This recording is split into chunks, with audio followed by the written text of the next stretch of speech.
Captain Veltar stood on the bridge of his warship and looked at the stars. His ship was huge. It was 3,000 meters long and had enough weapons to destroy a small moon. Around him, 11 other ships just like his floated in space. They were the pride of the Zephyrian Empire. Nothing in the galaxy could stand against them. Today was supposed to be easy work. The Galactic Council had sent them to meet some new species called humans. These humans lived on a small blue planet near the edge of the galaxy. They had only just learned how to travel between stars. Their biggest ships were smaller than Zephyrian shuttles. "Sir," said his second-in-command, Officer Crix, "we have been watching these humans for 3 years now. They are not advanced. Their weapons use old chemical technology. Their ships are made of simple metal. They should not be a problem." Veltar nodded. He had read all the reports. Humans were like most young species. They fought each other a lot. They were aggressive and stubborn, but they were also weak. Their technology was thousands of years behind the Zephyrian Empire. The humans had asked for a meeting. They wanted to join the Galactic Council. It was almost funny. These primitive creatures thought they could sit at the same table as the great powers of the galaxy. They wanted to show their fleet to prove they were ready. "How many ships are they bringing?" Veltar asked. "Just one, sir," Crix replied. "Our long-range scanners show a single vessel. It is about 800 meters long. Very small compared to our dreadnoughts." Veltar almost felt sorry for them. The Galactic Council always did this with new species. They would send a massive fleet to intimidate the newcomers. Then they would offer them a choice: join as a minor member or be destroyed. Most species chose to join. The smart ones did, anyway. The meeting place was in an asteroid field. It was neutral space, halfway between human territory and the nearest Zephyrian outpost. Veltar's fleet would arrive first. They would show their power. The humans would see 12 massive warships and understand their place in the galaxy. "All ships, prepare for hyperspace jump," Veltar ordered. The space around his fleet began to twist and bend. Reality folded in on itself. Then, in a flash of light, they were somewhere else. The asteroid field stretched out before them. Rocks the size of buildings floated slowly through space. And there, waiting for them, was the human ship. Veltar looked at it through his main viewer. It was dark against the stars. The hull was smooth and black. He could see no obvious weapons, no shield generators, no massive engines like the ones on Zephyrian ships. It looked more like a cargo transport than a warship. "Begin scanning," he ordered. His science officer, Kixnall, worked at her station. She was one of the best scanner operators in the fleet. If anyone could learn the secrets of the human ship, it was her. "Sir," she said after a few minutes, "I am getting strange readings." "What kind of strange?" "The hull is made of an unknown material. It is much denser than our armor. And the energy signature is very low, almost like the ship is absorbing our scanner beams instead of reflecting them." Veltar frowned. That was unusual. Most ships showed up clearly on scanners. This human vessel was almost invisible to their sensors. "Any weapons?" he asked. "None that I can detect, sir. No plasma cannons, no missile tubes, no energy projectors. It looks like a peaceful ship." Veltar relaxed a little. Maybe the humans were smarter than he thought. Maybe they had brought a civilian ship to avoid a fight. That would make things easier. He could deliver the standard terms for surrender without any blood being spilled. He opened a communication channel. He was about to speak when something caught his eye. The human ship was moving, not toward his fleet, not away from it. It was turning slowly, rotating on its central axis. "Sir," Kixnall said, her voice worried, "the ship is changing." As the human vessel turned, Veltar began to see details that had been hidden before. What he had thought was a smooth, simple hull was actually something much more complex. There were lines and seams all over the surface. panels and sections that looked like they could open. "Sir," Kixnell said again, "I think those are weapon ports." Veltar stared at the human ship. It was still turning slowly. More and more details became visible. What had looked like a peaceful transport was starting to look like something else entirely. "Get me a full structural scan," he ordered. "Sir, I am trying, but their hull is blocking most of our scans. It is like they designed it specifically to hide from our sensors." The human ship completed its turn. Now Veltar could see writing on the hull. His computer translated the human letters. 3 words appeared on his screen. UES consequences. That was an odd name for a peaceful ship. In Zephyrian culture, ships were named after beautiful things: flowers, music, art. But consequences sounded more like a threat. "Sir," his weapons officer called out, "I am detecting movement on the human ship. Something is happening to their hull." Veltar watched in growing alarm. The smooth panels on the human ship were sliding apart.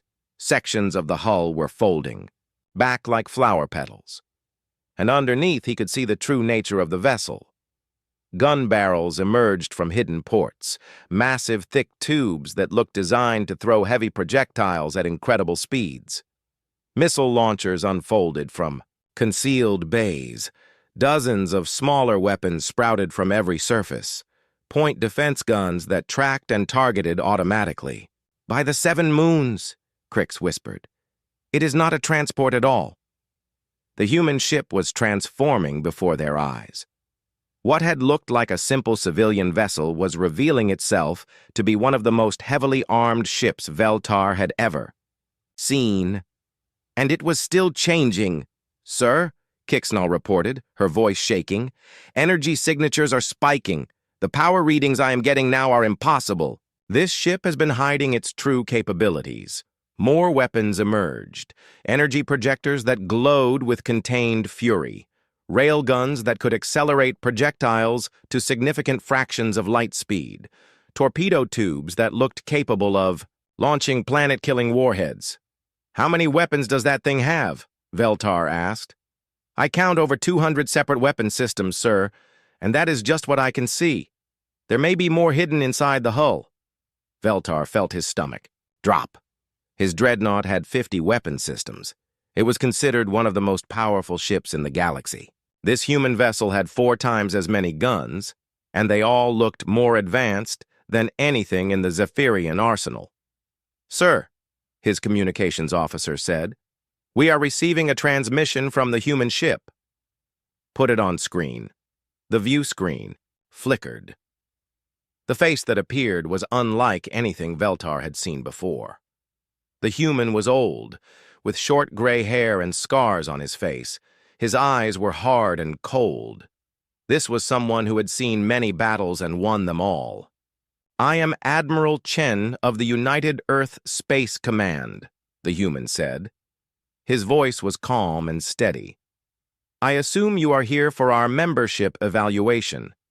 Veltar tried to find his voice. "Your ship appears to be more advanced than our intelligence," suggested. Admiral Chen smiled. It was not a friendly expression. "The Consequences is a Retribution-class heavy cruiser. She is our diplomatic ship." Diplomatic? Veltar could not hide his confusion. This was the most heavily armed vessel he had ever encountered. How could they call it diplomatic? In human space, Admiral, diplomacy is the art of saying, "nice doggy," while you look for a bigger stick. Chen paused. "The Consequences is a very big stick." Veltar looked at his tactical display. His weapons officer was frantically updating threat assessments. The human ship could destroy his entire fleet. Its armor could withstand direct hits from plasma cannons. Its weapons could punch through energy shields like they were made of paper. "How many ships like this do you have?" Veltar asked. He dreaded the answer. Admiral Chen's smile grew wider. "That is classified, Captain. But I will say this. Every species we have encountered so far has asked that same question." Veltar felt a chill run down his spine. The humans had encountered other species, and judging by Admiral Chen's confidence, those encounters had gone well for humanity. "We were told that humans were a primitive species," Veltar said. "We were," Chen replied. "A few hundred years ago, we were fighting each other with swords and spears, but we learned fast, and we have always been very good at war." On the tactical display, more information was coming in. The human ship's missile systems alone could destroy half his fleet. Its main guns could punch holes through a planet, and according to the scans, this was just a single ship. "Your vessel seems designed for destruction," Veltar observed. "Yes," Chen said simply. "We build our ships to end fights quickly. We have learned that the best way to prevent war is to be so dangerous that no one wants to fight you." Veltar was beginning to understand. The humans had not sent a primitive transport to beg for membership. They had sent a warning. This ship was a demonstration of human power, a message to the galaxy that humanity was not weak. "We should begin the evaluation," Chen said. "Unless you would prefer to withdraw?" Veltar looked at his fleet. 12 dreadnoughts that had been the pride of the Zephyrian Empire. Ships that had conquered dozens of worlds. Ships that now looked small and weak compared to the human vessel floating before them. "No," he said finally. "We will proceed with the evaluation." Chen nodded. "Good. Shall we begin with a demonstration of defensive capabilities?" Before Veltar could answer, the human ship's point defense systems came online. Hundreds of small turrets emerged from the hull. They moved with incredible speed and precision, tracking imaginary targets. The targeting computers painted Veltars, ships with laser designators. The message was clear. The consequences could destroy his entire fleet in minutes. "Impressive," Veltar managed to say. "That is just the beginning," Chen replied. "Would you like to see our offensive capabilities?" Veltar was not sure he did, but he nodded anyway. He had to know what humanity was capable of. The galaxy needed to know. The human ship began to power up its main weapons. Energy readings spiked to levels that should have been impossible. The main guns rotated to point at a nearby asteroid. It was a rock the size of a small moon. "Fire," Chen ordered. The consequences unleashed a single shot. A projectile moving at incredible speed struck the asteroid. For a moment, nothing happened. Then the entire rock exploded into dust and debris. Where there had been a small moon, now there was nothing but empty space. Veltar stared at the empty space where the asteroid had been. His ships could damage such a rock. It would take dozens of shots in several minutes. The humans had destroyed it with a single projectile. "That was our main kinetic cannon," Chen explained. "We have 12 of them, 12 weapons that could destroy moons." Veltar felt his confidence crumbling. The Zephyrian Empire had ruled this part of the galaxy for 1,000 years.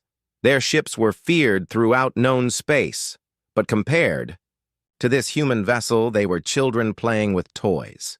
"We should discuss terms," Veltar said weakly. "Terms?" Chen looked confused. "We are not here to negotiate surrender, Captain. We are here to join the Galactic Council as equals." Equals. The word hit Veltar like a physical blow. The humans did not want to be protected. They did not want to be junior members. They wanted to sit at the high table with the great powers of the galaxy. And after seeing the consequences, Veltar knew they had earned that right. The evaluation process was unlike anything Veltar had experienced in his 40 years of military service. Every test the Galactic Council used to measure new species was designed around known technology.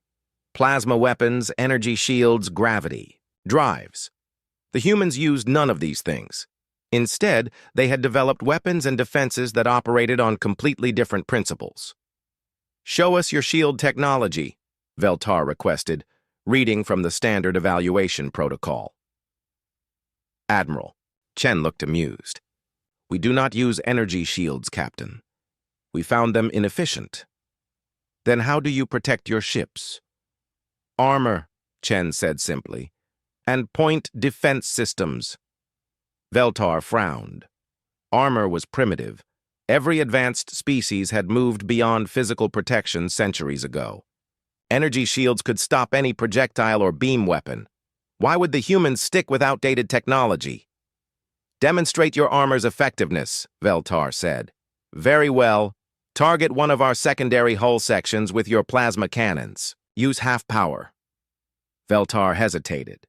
Even at half power, Zephyrian plasma cannons could melt through a kilometer of solid rock. He did not want to accidentally destroy the human ship and start a war. You are certain? Quite certain, Captain. Fire. When ready, Veltar gave the order. One of his dreadnoughts unleashed a plasma blast at the consequences. The beam struck the human ship's hull and spread across the surface like water hitting stone. For several seconds, the armor glowed white-hot. Then the energy dissipated, leaving no visible damage. Interesting, Chen observed.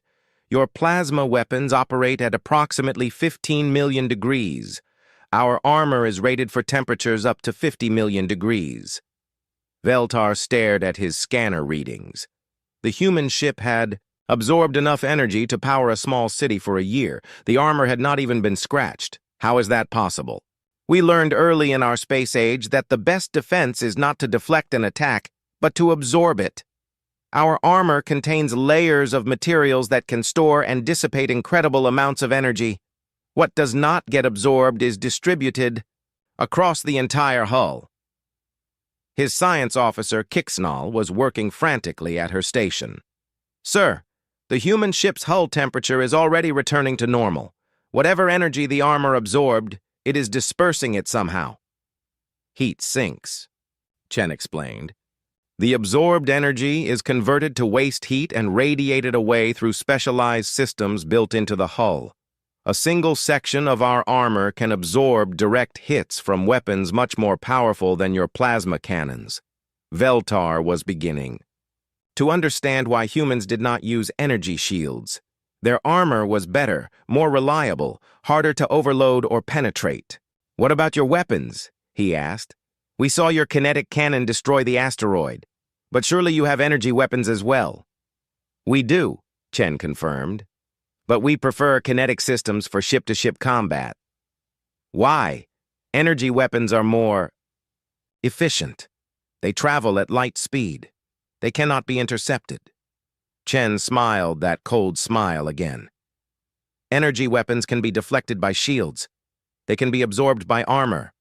But a tungsten rod moving at 30% of light speed cannot be stopped by anything except direct impact with a target. Veltar felt his blood run cold.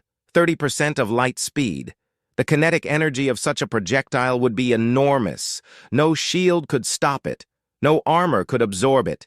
Your main guns fire solid projectiles at relativistic speeds? Our main guns, yes. But we have other weapons as well. Would you like a demonstration? Before Veltar could answer, the consequences rotated to face another asteroid. This one was smaller than the first, only a few hundred meters across. Admiral Chen spoke a single word into his communicator. Swarm. Dozens of missiles launched from hidden ports on the human ship. But these were not normal missiles. As they flew toward the asteroid, each one split into smaller projectiles. Those split again and again. What had started as dozens of missiles became hundreds, then thousands of smaller warheads. The swarm of micro-missiles reached the asteroid and began impacting the surface. Each explosion was small, but there were so many of them. Within seconds, the entire rock was being torn apart from within. The asteroid collapsed into rubble. Then the rubble was pulverized into dust. Cluster munitions, Chen explained. Each missile carries 50 submunitions. Each submunition carries 10 micro-warheads, very effective against large targets. Veltar watched the cloud of dust that had once been solid rock. How many of those missiles do you carry? Classified, Chen replied. But I will say this. We have enough ammunition to fight a sustained battle for several weeks without resupply. Several weeks. Veltar's ships carried enough ammunition for perhaps 6 hours of combat. After that, they would need to return to base to rearm. The human. Ship could fight for weeks without support. Your range? Veltar asked. Our kinetic weapons are effective at distances up to half a light year, Chen said casually. Our missile systems have no practical range limit. Veltar nearly fell out of his command chair. Half a light year. That was further than most ships. Could travel in hyperspace before needing to stop and recalculate their position. The humans could engage targets from distances so great that the enemy would not even know they were under attack. That is impossible, Kixnall whispered. No targeting system can be accurate at such ranges. Ours can, Chen said. We use a combination of predictive algorithms and real-time data from scout drones. Our targeting computers can calculate the position of a moving target up to 6 months in advance. 6 months. The humans could fire at a target and hit it half a year later, compensating for all the movement and course changes the target might make in that time. Your technology, Veltar said slowly, is far more advanced than we were told. We are good at hiding our capabilities, Chen agreed. Most species see what we want them to see. Primitive chemical rockets, simple metal hulls, basic radio communications. They assume we are backwards and weak. But you are not. No, Captain, we are not. Veltar looked at his fleet. 12 of I. The most powerful warships in known space, ships that had conquered star systems and destroyed entire civilizations. But compared to this single human vessel, they were nothing. Toys, relics of a more primitive age. How long have you been spacefaring? He asked. We achieved faster-than-light travel 200 years ago, Chen replied. Before that, we spent 300 years developing our technology within our own star system. 500 years. That was nothing compared to the millennia the Zephyrian Empire had been traveling between stars. Yet in that short time, humans had developed technology that surpassed anything the galaxy had ever seen. You learn quickly, Veltar observed. We had to, Chen said, and for the first time his expression grew serious. Our home system is surrounded by hostile territory. When we first achieved interstellar travel, we encountered 17 different species. 16 of them tried to conquer or destroy us. And the 17th? They became our allies after seeing what happened to the other 16. Veltar felt a chill run down his spine. The humans had fought 16 different species and won. No wonder their ships were so heavily armed. No wonder their technology was so advanced. They had been forced to become the galaxy's apex predators just to survive. The species you fought, Veltar said carefully. What happened to them? Some learned to respect human territory and signed peace treaties. Others continued to be aggressive and had to be dealt with more permanently. Dealt with permanently. Veltar understood what that meant. Some species no longer existed because they had underestimated humanity. We are not conquerors, Captain, Chen continued. We do not seek to rule over other species. We simply want to be left alone. But we have learned that the only way to ensure peace is to be so powerful that no one dares disturb it. The communication was interrupted by an alarm from Veltar's sensor station. Kixnall was staring at her displays in shock. Sir, she called out, I am detecting multiple hyperspace signatures. Something big is coming. Admiral Chen checked his own displays. Ah, right on time. What is coming? Veltar demanded. The rest of the diplomatic mission, Chen replied calmly. Space began to twist and bend around them. Reality folded as massive objects emerged from hyperspace. One ship appeared, then another, then a dozen more. Veltar stared in horror as a human fleet materialized around them. Each ship was different in design, but all were clearly built for war. Some were long and sleek, bristling with missile tubes. Others were broad and heavy, covered in armor plating and gun turrets. A few were strange angular shapes that hurt to look at, their hulls seeming to bend light around them. How many ships? He whispered. 47, Chen replied. This is Battle Group 7, a standard diplomatic escort. A diplomatic escort. 47 ships that could probably destroy every fleet in the galaxy. And the humans called it a standard escort. Sir, Kixnall reported, her voice barely controlled, I am reading over 3,000 separate weapon systems. The combined firepower of that fleet could sterilize a planet. Actually, Chen corrected, we could sterilize several planets. But we prefer not to. Environmental destruction is wasteful. One of the new ships was moving closer. It was enormous, easily twice the size of Veltar's dreadnought. As it approached, sections of its hull began to open, revealing weapons that made the consequences look lightly armed. That is the UES Reckoning, Chen explained. Our flagship. She mounts our latest generation of Planet Cracker weapons. Planet Cracker? Weapons designed to destroy planets from orbit. We developed them after encountering a species that hid their military installations underground. Rather than waste time with orbital bombardment, we found it more efficient to simply crack the planet open and examine the core. Veltar could not speak. The humans had weapons that could destroy entire worlds, not just life on the surface, but the actual physical planet. They could crack a world like an egg and examine its contents. Why? He finally managed to ask. Why build such terrible weapons? Because sometimes terrible problems require terrible solutions, Chen replied. 3 years ago, we encountered a species called the Devourers. They consumed all organic matter on the planets they conquered. They could not be reasoned with. They could not be stopped by conventional weapons. So we developed unconventional weapons. What happened to the Devourers?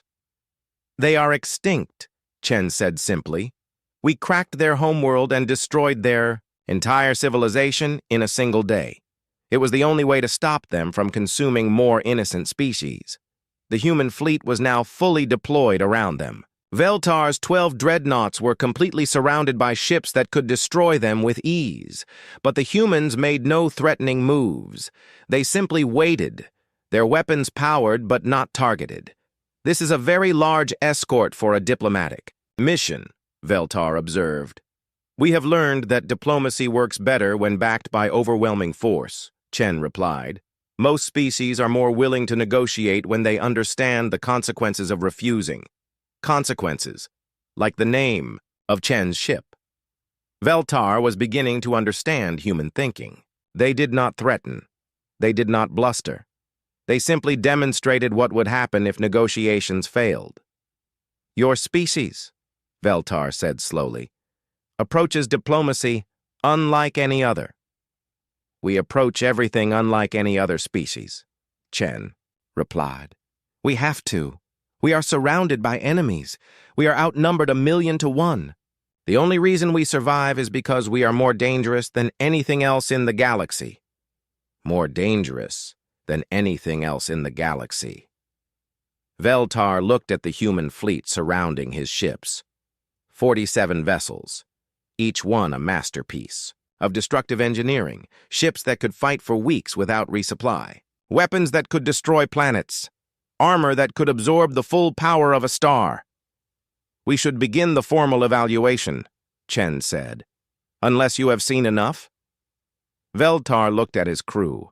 They were all staring at the human ships with expressions of fear and awe.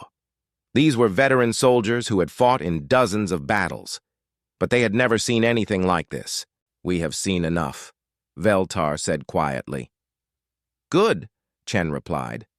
Then let us discuss terms for human membership in the Galactic Council. Terms, not requests, not applications. Terms. The humans were not asking to join the Council. They were telling the galaxy what their membership would look like. Veltar realized that everything had changed. The balance of power in the galaxy had shifted in a single moment. Humanity had just announced that they were no longer the weak, primitive species everyone thought they were. They were something much more dangerous.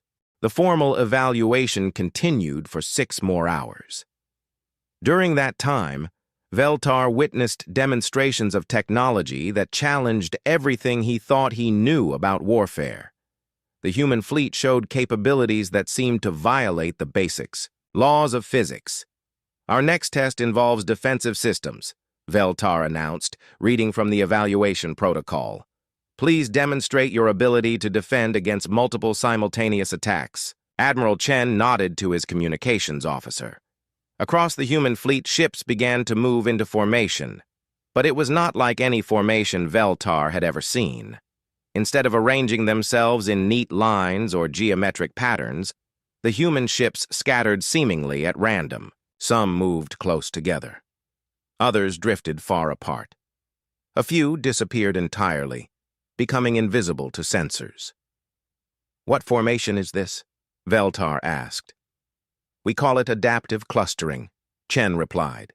"Each ship is positioned to provide maximum defensive coverage while minimizing the chance that a single weapon can damage multiple vessels." Veltar studied the formation on his tactical display. It looked chaotic, but as he watched, he began to see the pattern. Every ship was positioned to cover the blind spots of its neighbors. Weapons arcs overlapped in complex ways. No matter which direction an attack came from, at least 6 human ships would be able to respond. "Interesting," he admitted. "But how do you coordinate such a complex formation during battle?" "We do not," Chen said. "Each ship operates independently, following basic rules of engagement. No central command is required." No central command. Veltar was shocked. Every space navy he knew used centralized battle management. Orders flowed from flagship to escort vessels.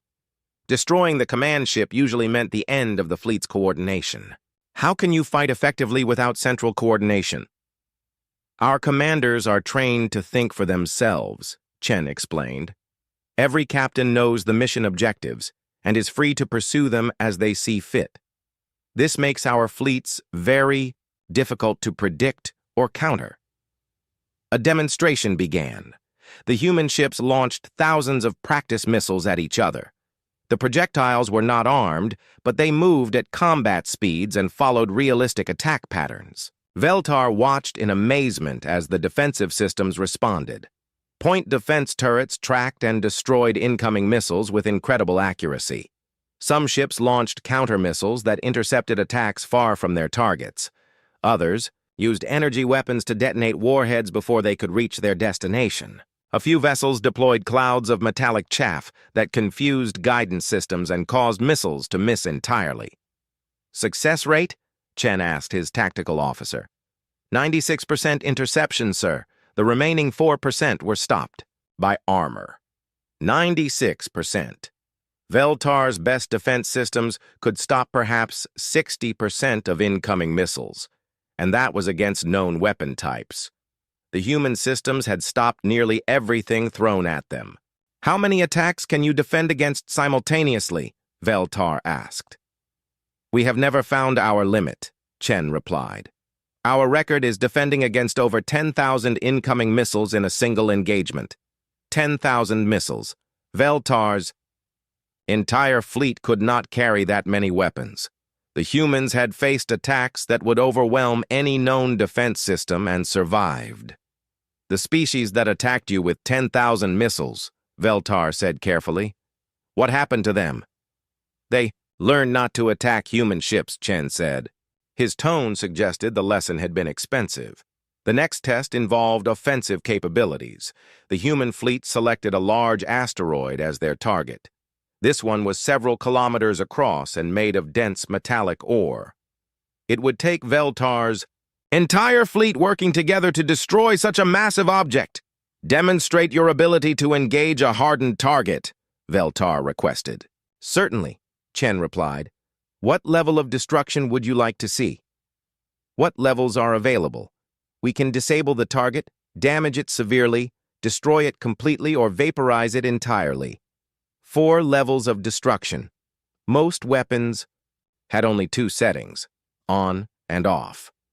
The humans apparently had fine control over exactly how much damage they inflicted. "Show us complete destruction," Veltar decided. Admiral Chen spoke into his communicator. "All ships, Target the asteroid. Coordinated bombardment. Level 3 destruction. The human fleet opened fire. But it was not the chaotic barrage Veltar expected. Instead, each ship fired in carefully timed sequence. Kinetic rounds struck the asteroid first, cracking its structure. Energy beams followed, heating the cracks until they widened. Missiles impacted next, their explosions driving wedges deep into the fractures. The asteroid held together for nearly 30 seconds. Then it came apart all at once, breaking into thousands of pieces that scattered in all directions.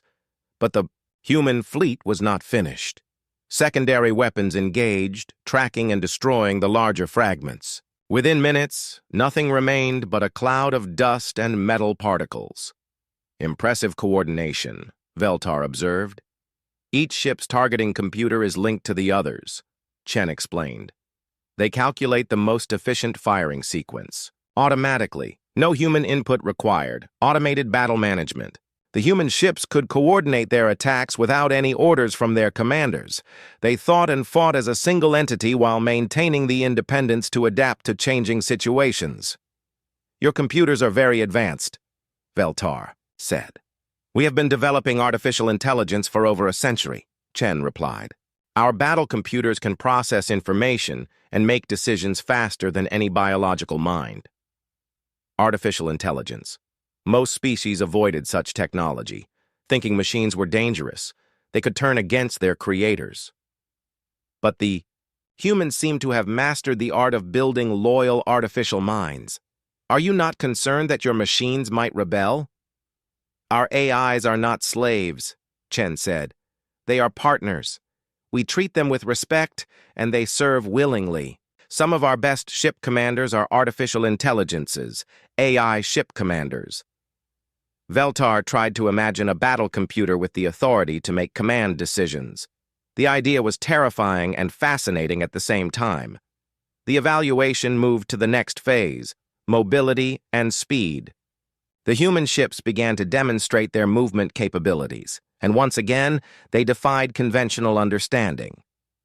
Our hyperspace drives, Chen began, operate on principles different from yours. How so? Most species create a bubble of folded space around their ships. They travel through hyperspace like submarines moving underwater.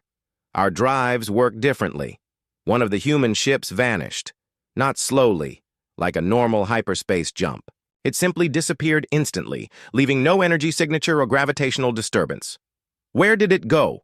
Veltar demanded. Nowhere, Chen replied. It is still here. The ship reappeared suddenly, in a completely different position. It had moved several thousand kilometers in the blink of an eye. Micro-jumps, Chen explained. Our drives can fold space in very small increments. We can appear to teleport across short distances without entering hyperspace. Teleportation. The human ships could disappear and reappear at will. No weapon could target them effectively if they could vanish between 1 second and the next. Range? Veltar asked weakly. Within a star system, unlimited. Our drives can micro-jump continuously without any cooling period or energy buildup. Unlimited range teleportation. The human ships could appear anywhere in a star system instantly. They could attack from any direction, disappear before return fire could reach them, and reappear somewhere else to attack again. This technology, Veltar said, it gives you an enormous tactical advantage. Yes, Chen agreed. It also makes us very difficult to blockade or trap. Any human ship can escape from any situation simply by jumping away. More ships began demonstrating the micro-jump technology. They flickered in and out of existence like ghosts. One moment they were in formation, the next they were scattered across the asteroid field. Then they were back in formation as if they had never moved. Training time? Veltar asked. Our pilots begin practicing micro-jumps as soon as they learn. To fly, Chen replied. By the time they graduate to combat ships, they can perform jumps as naturally as turning or accelerating. Every human pilot was trained in teleportation combat. Veltar imagined trying to fight an enemy that could appear and disappear at will. It would be like fighting shadows. The final test was perhaps the most disturbing. The human fleet demonstrated their intelligence-gathering capabilities. Within minutes, they had scanned every ship in Veltar's fleet. They knew the armor thickness, weapon loadouts, crew complement, and energy reserves of every Zephyrian vessel. How? Veltar asked. Passive scanning, Chen explained. Our sensors can analyze the gravitational fields, electromagnetic emissions, and subspace distortions created by your ships. We can determine internal structure without sending active scanner beams. They had been scanned without knowing it. The humans had complete intelligence on his fleet while keeping their own capabilities hidden. It was like fighting blind against an enemy who could see everything. What else can your sensors detect? Life signs, emotional states, individual biometric patterns. We can identify specific crew members and track their movements throughout your ships. They could see inside his ships. They knew how many people were aboard, where they were located, even what they were feeling. Privacy was impossible against human sensors. Your technology, Veltar said slowly, is far beyond anything we imagined possible. We had good teachers, Chen replied. Every species that tried to destroy us taught us something new. We learned from their weapons, their tactics, their mistakes. Each victory made us stronger. The humans had grown powerful by absorbing the knowledge of their enemies. Every battle had been a learning experience. Every defeated foe had contributed to human advancement. The species you encountered when you first reached the stars, Veltar said. You said 16 of them tried to destroy you. What were they like? Chen's expression darkened. Predators. All of them. They saw a young species with primitive technology and thought we would be easy prey. They were wrong. What made you different? We refused to be victims, Chen said simply. Most young species panic when faced with superior enemies. They try to hide or surrender or seek protection from stronger powers. We chose to fight. Against impossible odds. Yes, we were outnumbered, outgunned, and out-technologied. But we had one advantage our enemies did not expect. What advantage? We were willing to do anything to survive. Anything at all. The way Chen said those words made Veltar's blood run cold. There was something dark in the Admiral's tone, something that spoke of terrible decisions made in desperate times. The first species that attacked us were called the Hegemony, Chen continued. They had conquered over 100 worlds. Their fleets were vast. Their technology was advanced. They thought humanity would surrender after the first battle. But you did not. No. We fought them on Earth, in space, on every world they tried to take. When conventional weapons failed, we developed new ones. When their shields stopped our missiles, we invented weapons that ignored shields. When their armor protected them from our guns, we created projectiles that could punch through anything. How long did the war last? 12 years. In the end, the hegemony no longer existed. We had destroyed every ship, conquered every world, eliminated every trace of their civilization. Total extinction. The humans had not just defeated their enemies. They had erased them from existence. Was that necessary? Veltar asked. They gave us no choice, Chen replied. The hegemony did not believe in surrender.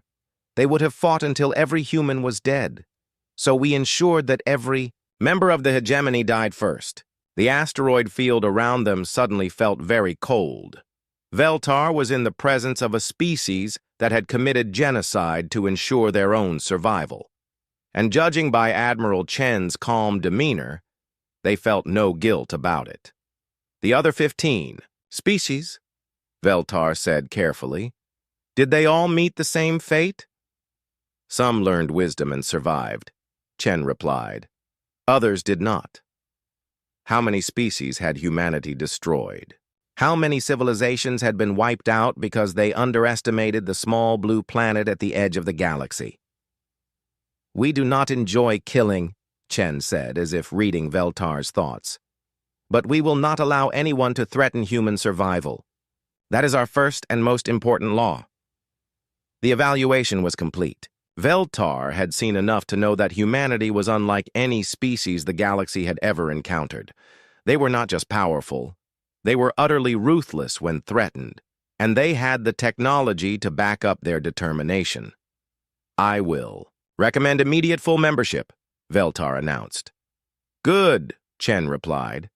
"We look forward to working with the Galactic Council." But as Veltar looked at the human fleet surrounding his ships, he wondered if the Council was ready to work with humanity. These were not the primitive creatures they had expected to intimidate and absorb. These were predators who had clawed their way to the top of the galactic food chain. And now they wanted a seat at the table with the other apex species. The galaxy was about to change in ways no one could predict.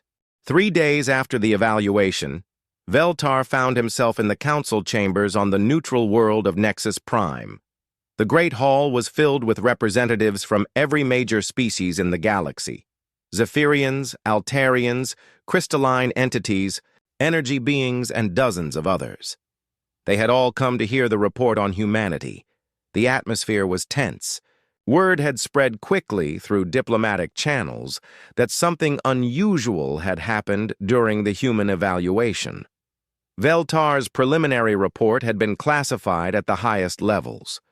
Only the council leaders knew what had really occurred. "In that asteroid field, Captain Veltar," announced the council speaker, an ancient crystalline entity whose voice rang like wind chimes. "Present your findings regarding the human application for membership." Veltar stood and activated the holographic display. Images of the human fleet appeared in the center of the chamber. Even as static recordings, the ships looked dangerous and alien. "Honored Council," Veltar began, "I must report that our previous intelligence regarding human capabilities was completely inaccurate." A murmur ran through the assembled delegates. The Altarian representative, Ambassador Kethvar, leaned forward in his floating chair. "Inaccurate how, Captain?" "The humans are not a primitive species," Veltar said simply. "Their technology surpasses our own in every measurable category." The chamber erupted in noise. Delegates spoke in dozens of languages, their translation devices struggling to keep up. The idea that a young species could be more advanced than the ancient civilizations of the Council was almost unthinkable. "Order!" the speaker commanded. "Captain, please elaborate." Veltar activated a recording of the asteroid destruction. The assembled delegates watched in silence as the human ships systematically dismantled rock formations that should have taken hours to destroy. "Their weapons operate on principles we do not fully understand," Veltar continued. "They can deliver kinetic projectiles at 30% of light speed. Their missile systems can engage targets at interstellar ranges. Their defensive systems can intercept over 96% of incoming attacks." Ambassador Kethvar floated closer to the display.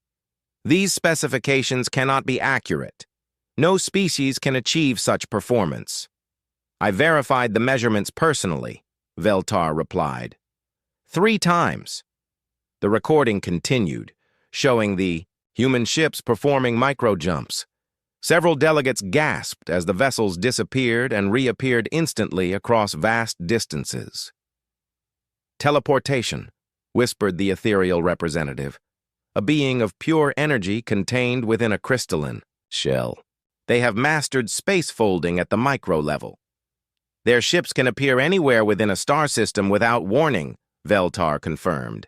"They can strike and disappear before return fire is possible." The Altarian delegation was conferring among themselves in rapid, hushed tones. Ambassador Kethvar finally spoke. "Captain, what is your assessment of human military strength?" Veltar hesitated. This was the moment he had been dreading. "In my professional opinion, a single human battle group could defeat the combined fleets of any 3 council members." The chamber fell completely silent. The statement was so shocking that even the translation devices seemed to pause. "That is impossible," declared the Hagemarch of the warrior caste, a massive reptilian being whose species had ruled through military might for millennia. No single fleet can match the combined power of multiple star nations. With respect, Hegemarch, Veltar replied. The human fleet I encountered carried enough firepower to sterilize multiple planets. Their defensive systems could withstand concentrated bombardment from dozens of dreadnoughts, and their mobility allows them to choose when and where to engage. How many ships did they bring to this evaluation? Asked the speaker. 47, Veltar answered.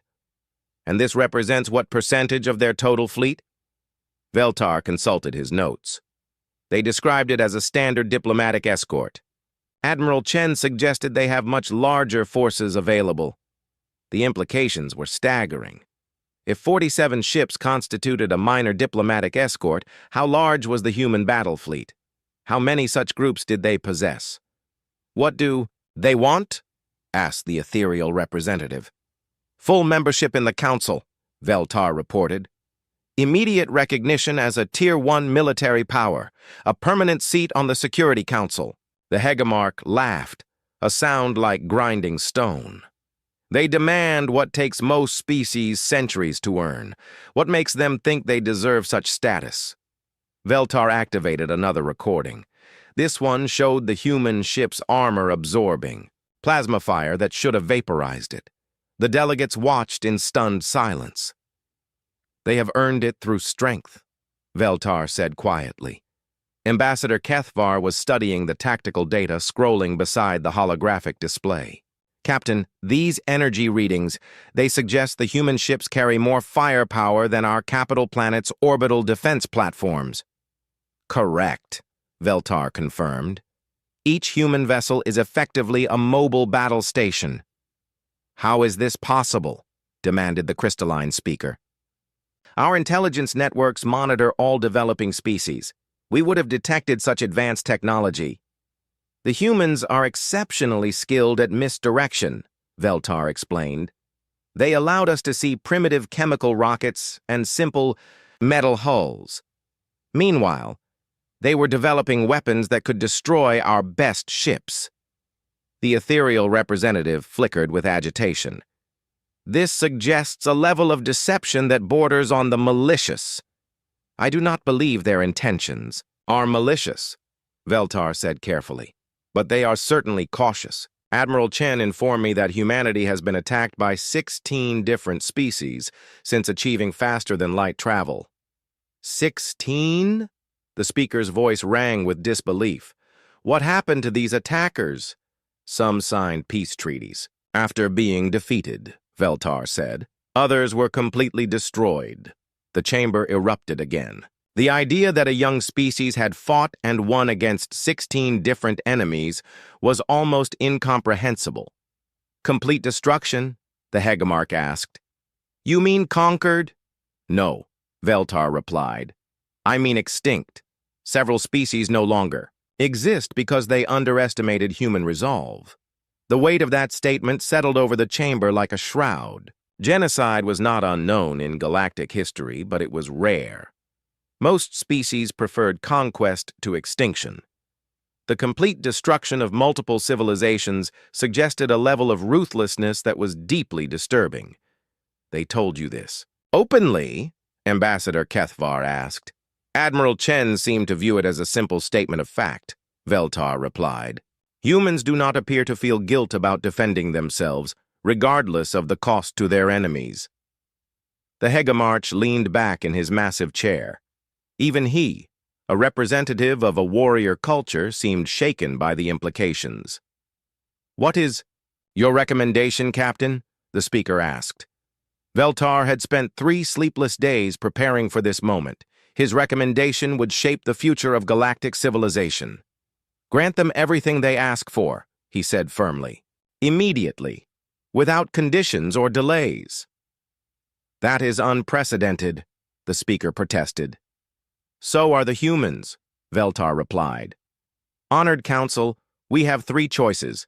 We can accept them as equals, reject their application, or attempt to delay and impose conditions.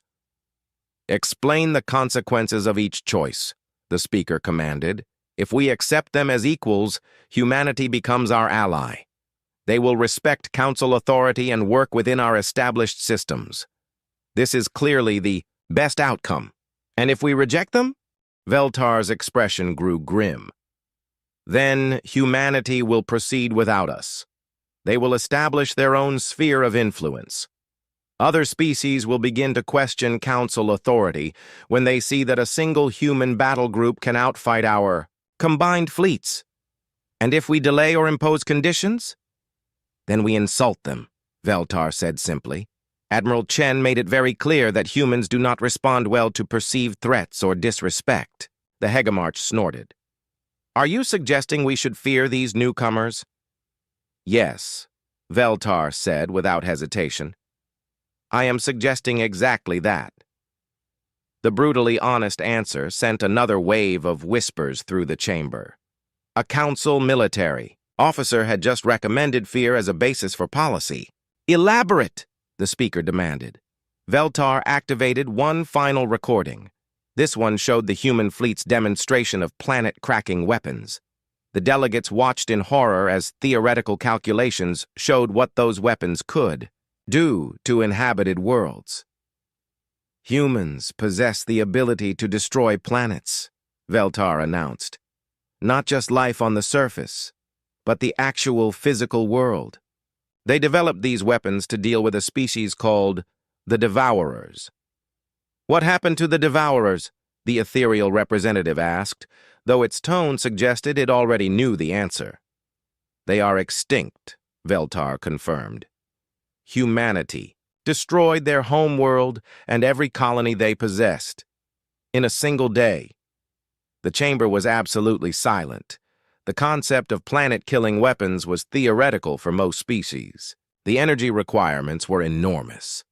The technical challenges seemed insurmountable, yet humans had not only built such weapons, they had used them. How many worlds can they destroy? Ambassador Kethavar asked quietly. I do not know, Veltar admitted. But Admiral Chen spoke of these weapons as if they were standard equipment. The Hegemarch stood slowly, his massive frame towering over the other delegates. Captain, in your professional opinion, could human forces threaten Council worlds? Veltar met the warrior's gaze steadily. Hegemarch, in my professional opinion, human forces could threaten all Council worlds simultaneously. The statement hit the chamber like a physical blow. The idea that a single species could challenge the entire galactic civilization was beyond most delegates' ability to comprehend. They have 47 ships, the Hegemarch pointed out. That I saw, Veltar corrected. Admiral Chen suggested that was a minor force. He also mentioned that every human pilot is trained in combat operations. Every human ship is designed for warfare. Their entire civilization appears to be organized around the principle of military supremacy. Ambassador Kethavar was reviewing tactical data on his personal display. Captain, if your measurements are accurate, a single human ship could destroy a Council dreadnought. Easily, Veltar confirmed. And they have thousands of such ships? Unknown, but probable. The implications were staggering. If humanity possessed even a few hundred ships like the Consequences, they could challenge any power in the galaxy. If they had thousands, they could dominate everyone. What do you believe motivates them? The speaker asked. Survival, Veltar replied without hesitation. Everything about human behavior suggests a species that has been shaped by constant warfare. They think like soldiers because they have had to be soldiers. And now they want to be diplomats? They want to be left alone, Veltar corrected. But they have learned that the only way to ensure peace is to be so dangerous that no one dares disturb it. The ethereal representative flickered thoughtfully. A species that achieves peace through superior firepower. It is pragmatic. It is effective, the Hegemarch admitted grudgingly. No one attacks an enemy they cannot defeat. So what happens now? Ambassador Kethavar asked. Now we vote, the speaker announced. all in favor of granting humanity full council membership with all requested privileges. Veltar watched as hands, tentacles, appendages, and energy signatures were raised throughout the chamber. The vote was not unanimous, but it was decisive. "The motion carries," the speaker announced. "Humanity will be granted full membership in the Galactic Council, effective immediately." As the delegates began to file out of the chamber, Ambassador Kethvar approached Veltar. "Captain, do you believe we made the right choice?" Veltar looked at the holographic display, still showing images of human ships. "I believe we made the only choice that ensures our continued existence." "You really think they would have attacked us?" "No," Veltar said. "I think they would have ignored us. And that would have been worse." Ambassador Kethvar looked confused. "How so?" "Because then other species would see that council membership means nothing, that our protection is worthless, that real power lies with humanity. And now humanity is part of the council. Their strength becomes our strength, their enemies become our enemies, and their protection extends to all member worlds." Veltar gathered his reports and prepared to leave. He had one more message to send before his duties were complete. "Captain," Ambassador Kethvar called out, "what will you tell Admiral Chen?" Veltar smiled grimly. "I will tell him that the galaxy is honored to welcome humanity as an equal partner in the Galactic Council." "And what will you really be thinking?" "I will be thinking that the galaxy just became a much safer place for anyone wise enough to be humanity's friend." 6 months after humanity joined the Galactic Council, Captain Veltar received an unexpected assignment. He was to serve as liaison officer aboard a human ship. The Council wanted someone with direct experience of human capabilities to observe their operations and report back. The ship was the UES Retribution, sister vessel to the Consequences. Veltar found himself standing in the docking bay of Nexus Prime Station, watching as the massive human warship approached. Even knowing what to expect, the sight was impressive. The Retribution was a kilometer of dark metal bristling with weapons, its hull scarred by battles fought in distant systems. As the airlocks connected, Veltar wondered what he would learn during his tour of duty. The past 6 months had been quiet. Humanity had taken their seat on the council and participated in diplomatic discussions like any other member. But Veltar suspected there was much more to learn about his new allies. The airlock opened, and Admiral Chen stepped through. He looked exactly the same as he had during the evaluation, calm and professional. "Captain Veltar," Chen said, extending his hand in the human gesture of greeting. "Welcome aboard the Retribution." "Thank you for having me, Admiral. I am looking forward to learning more about human operations." "I think you will find it educational," Chen replied. "We have received orders to investigate a disturbance in the Outer Rim. Several council worlds have gone silent." As they walked through the ship's corridors, Veltar was struck by the differences from Zephyrian vessels. The walls were thick and heavily armored. Emergency bulkheads could seal off sections instantly. Everything was built for survival under extreme conditions. "Your ships are very robust," Veltar observed. "We learned early that space is dangerous," Chen replied. "Better to build something that can survive than something that looks pretty." They reached the bridge, and Veltar got his first look at human command procedures. The crew worked with quiet efficiency, their actions coordinated but not rigid. Officers made decisions without constant approval from higher authority. "Your command structure is less formal than ours," Veltar noted. "We train our people to think for themselves," Chen explained. "In combat, there is no time to ask permission for every action." A communications officer turned from her station. "Admiral, we are receiving a priority message from the Council." "Put it through."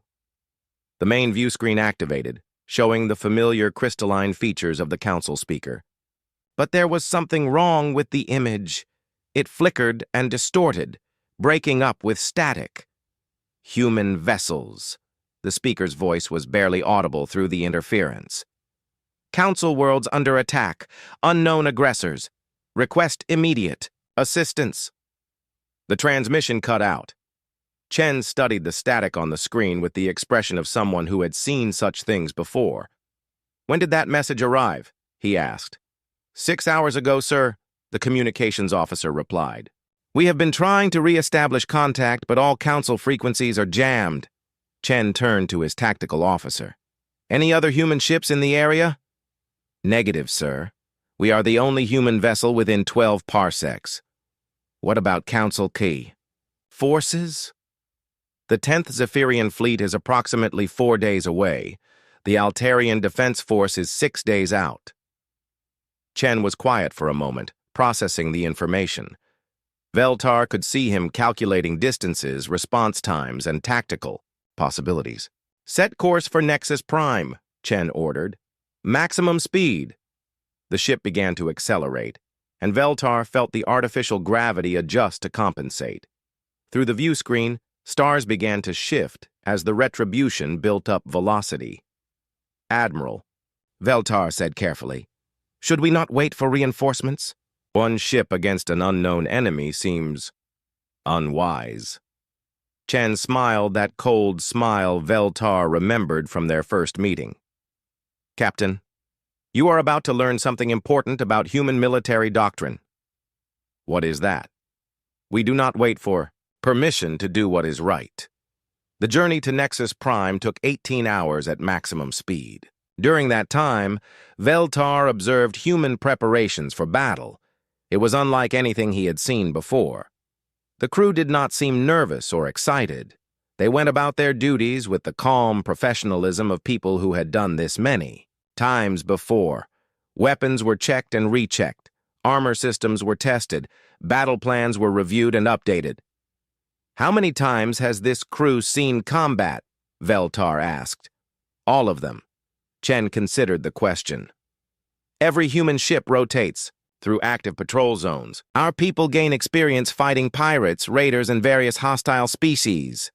I would estimate the average crew member has participated in at least 50 combat engagements, 50 battles. Veltar had fought in perhaps a dozen actions during his entire career. But every human on this ship was a veteran of more conflicts than most council officers would see in a lifetime. Do you ever have problems with crew morale? Combat stress? Our people volunteer for military service, Chen explained. They know what they are signing up for. And we take care of them. Good food, comfortable quarters, excellent medical care. A soldier who is well treated fights better. They dropped out of hyperspace at the edge of the Nexus Prime system. Immediately, the tactical displays began showing contacts. Dozens of ships filled the screen, but they were not council vessels. Unknown. Ship types, the tactical officer reported. Configuration suggests a crystalline technology base, possibly silicon-based life forms. Any response to our hails? Negative, sir. They appear to be jamming all frequencies. Veltar studied the enemy formation. The ships were strange, angular things that looked like they had been grown, rather, than built. They moved in swarms, hundreds of smaller vessels surrounding larger command ships. Admiral, Veltar said, there are over 300 enemy vessels. Perhaps we should withdraw and wait for the fleet. Captain, Chen replied calmly, please observe carefully. You are about to see why humanity has survived when so many other species have not. Chen activated the ship's internal communication system. All hands, this is the Admiral. We have encountered hostile forces attacking Council worlds. As the only human vessel in range, it falls to us to respond. I know some of you are thinking that we are outnumbered. You are correct. But remember what we learned in training. It is not the size of the fleet that matters. It is the will to fight. The crew responded with a cheer that echoed through the corridors. Veltar was amazed. These humans were actually eager to fight against impossible odds. Begin the approach, Chen ordered. The retribution accelerated toward the enemy fleet. As they drew closer, Veltar could see the alien ships more clearly. They were beautiful in their own way, like living sculptures of crystal and metal. But they were also clearly hostile. Energy weapons tracked the approaching human ship. "They are targeting us," the tactical officer reported. "Expected," Chen replied. "Begin evasive maneuvers. Launch reconnaissance drones." The ship began to weave through space, following an unpredictable path that made targeting difficult. Meanwhile, small drones launched from hidden bays and scattered throughout the enemy formation. "What are the drones doing?" Veltar asked. "Learning," Chen said. "Every species has patterns, preferred formations, standard tactics, weapon signatures. Our computers are analyzing their behavior." On the tactical display, the drones were sending back streams of data. The enemy ships moved in coordination, like a flock of birds or school of fish. But there were patterns to their movement, algorithms that could be predicted and exploited. "Analysis complete," the tactical officer announced. "Collective intelligence.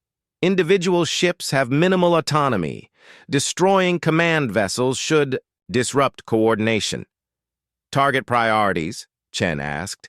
17 ships showing enhanced communication signatures, likely fleet commanders. Chen nodded. "Weapons free. Engage priority targets." The retribution opened fire, but this was not the careful, measured bombardment Veltar had seen during the evaluation. This was warfare at its most violent and efficient. Kinetic rounds punched through enemy shields like they were made of paper. Missiles streaked across space, their smart warheads adjusting course to compensate for evasive maneuvers. Energy beams sliced through crystal hulls, causing catastrophic structural failures. "First target destroyed," the weapons officer reported. One of the enemy command ships exploded in a brilliant flash. Immediately, the smaller vessels around it began moving erratically, their coordination disrupted. Second target engaged. Another. Explosion. More enemy ships began drifting aimlessly as their command network collapsed, but the alien fleet was not helpless. Hundreds of ships turned toward the retribution, their weapons charging for a concentrated assault. "Incoming fire," the tactical officer warned. "Brace for impact," Chen ordered. Energy beams struck the human ship's armor. The hull glowed white-hot as it absorbed incredible amounts of energy. But the armor held, dispersing the heat through built-in cooling systems. "Damage report?" "Minimal damage to outer hull. All systems operational. The enemy had thrown everything they had at the retribution. It should have been enough to destroy any ship. But the human vessel absorbed the attack and kept fighting. Their turn," Chen said. The retribution's main guns rotated toward the largest enemy formation. Veltar watched in fascination as the targeting computers calculated firing solutions for dozens of targets simultaneously. Fire. The space around the human ship erupted with weapons fire. Every gun, every missile tube, every energy projector fired at once. The enemy formation disappeared in a storm of explosions and debris. 17 targets destroyed, the weapons officer reported. Remaining enemy vessels are withdrawing. In less than 10 minutes, a single human ship had scattered an enemy fleet that outnumbered it 300 to 1. Veltar stared at the tactical display, trying to process what he had witnessed. "How?" he asked. "Superior technology, better training, and the will to fight," Chen replied. "Also, we chose our battles carefully. We did not try to destroy every enemy ship. We identified their weakness and exploited it." The command vessels. Exactly. Most species that use collective intelligence have the same vulnerability. Cut off. The head and the body dies. The enemy fleet was retreating toward the edge of the system. A few scattered ships remained, but they posed no threat. The battle was over. "Admiral," the communications officer called out. "I am receiving transmissions from Nexus Prime. Station control is back online. Put them through." The view screen showed a relieved-looking station commander. "Human vessel, this is Nexus Prime Control. Thank you for your assistance. We thought we were going to be destroyed." "What happened?" Chen asked. "They came out of nowhere. Hundreds of ships, jamming all communications. They demanded our surrender. When we refused, they began attacking civilian areas. Casualties? Minimal, thanks to you. Your attack disrupted their coordination before they could do serious damage." Chen nodded. "We will remain in the system until Council reinforcements arrive." As the connection closed, Veltar found himself staring at Admiral Chen with new understanding. "You saved thousands of lives today," he said. "We did our job," Chen replied simply. "But why? This is not a human world. These are not your people." Chen looked at him with an expression that was both surprised and disappointed. "Captain, they are Council worlds. That makes them our responsibility. But the risk was acceptable. That is what military forces are for, to take risks so that others do not have to." Over the following days, as Council reinforcements arrived and the situation stabilized, Veltar learned more about human military philosophy. They did not fight for conquest or glory. They fought to protect, and they were willing to fight anyone, anywhere, against any odds, if it meant saving innocent lives. "Your species," Veltar said to Chen on the last day of his assignment, "is unlike any other." "How so?" "Most species fight for themselves, for their territory, their resources, their people. You fight for principles." Chen considered this. "We learned long ago that if you do not stand for something, you will fall for anything. The Council represents the best hope for peace in the galaxy. We will defend it, even against impossible odds, especially against impossible odds. That is, when it matters most." As Veltar prepared to return to his own ship, he reflected on what he had learned. Humanity had not joined the Council to gain protection or resources. They had joined to provide protection to others. They saw themselves as guardians of galactic civilization. The thought was both comforting and terrifying. Comforting because it meant the Council had gained powerful allies who would fight to the death to defend it. Terrifying because it meant humanity would never back down from a fight, no matter how dangerous. "Admiral," Veltar said as he prepared to leave, "what happens when humanity encounters an enemy they cannot defeat?" Chen smiled that cold smile one last time. "Captain, we have not found that enemy yet. But if we do, I promise you this. We will make them work for their victory." As Veltar's shuttle departed the Retribution, he looked back at the human warship. It was scarred from recent battle, but still deadly, still ready to fight. Like the species that built it, the ship radiated quiet confidence and lethal purpose. The galaxy had gained more than a new Council member when humanity joined. It had gained a guardian that would never sleep, never surrender, and never allow evil to triumph unopposed. And for the first time since the evaluation began, Veltar felt truly safe. Not because his own fleet was strong, but because somewhere, in the darkness between the stars, human ships were on patrol, ready to answer any call for help. The age of human protection had begun, and the galaxy would never be the same.